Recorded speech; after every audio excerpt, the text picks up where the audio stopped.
Hey everyone. So like I said last week, the inflation numbers came out today, known as CPI or Consumer Price Index, and I figured I'd just break it down. I just got done kind of reading all about it, and I'm outside on this beautiful day.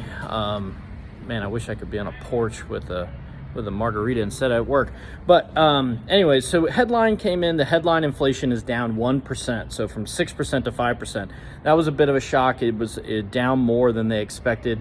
A lot of that comes from the energy sector, but more importantly, the core inflation rating, which is what the Fed deems as kind of their most important number, if you will, for their decision making, went up from 5.5 to 5.6%. And that was pretty much in line with expectation, mainly because of how they do the numbers. So basically, they have a month-over-month number. What did inflation do month over month? And then they replace that month from the previous year. So March of last year had a pretty low reading. So we replaced that with a higher reading, hence the overall year over year went up. That's important to note because the April reading, which will come out on May 10th, and the June reading, or the May reading, which will come out in June, those were very high numbers from last year. So we should be replacing those with lower numbers, which should lead to the core inflation to fall over the next 2 months. So part of this, so May 10th and June readings, we're replacing high with lower numbers. So I expect the core number to come down as well as the overall inflation number to come down, which is important because that'll direct the Fed to kind of sound the alarm that, or not sound the alarm, to ring the bell that inflation is falling and that their interventions is working, which is important for mortgage rates because as we've said, mortgage rates will fall with inflation. So as inflation goes, mortgage rates will go. The Fed's fund rate does not directly impact mortgage rates, but the outlook of future interest rates is what really impacts the bond market, ultimately impacting mortgage rates. So mortgage rates should fall as inflation falls, and we believe that inflation will fall over the next few months, leading to lower rates in the summer. So what does that mean? As rates improve, that should bring more buyers to the market, so that will increase demand.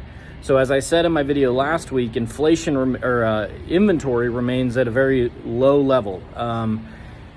If more demand comes to the market with lower interest rates and inventory remains the same, what do we think that'll happen? Or what do you think the impact will have on home prices? Basic supply and demand would say that home prices should rise. So interesting time if you were considering buying a house. Yes, rates remain in that high fives, low to mid 6 range, and rates may be lower come summertime, possibly in the mid 5s or even low 5s after we get some of these readings and replace some of these readings and the core rate starts to come down. But by then, prices may be up. So interesting things to consider. A few bright spots. Used cars are down 11% year over year. So used car prices are starting to come down. Shelter costs are what is really driving the core number, and we think that's a heavily lagging indicator.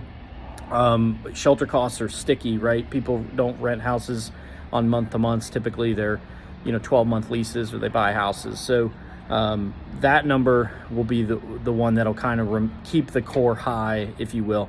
Now, what will the Fed do next month? I don't know. I guess if I had to guess, they will probably raise again a quarter rate because they're kind of out of touch just out of touch, I guess I'll say. But I appreciate you listening. I hope you are getting some takeaways from this. If you have any questions, just let me know, and I will talk to you soon.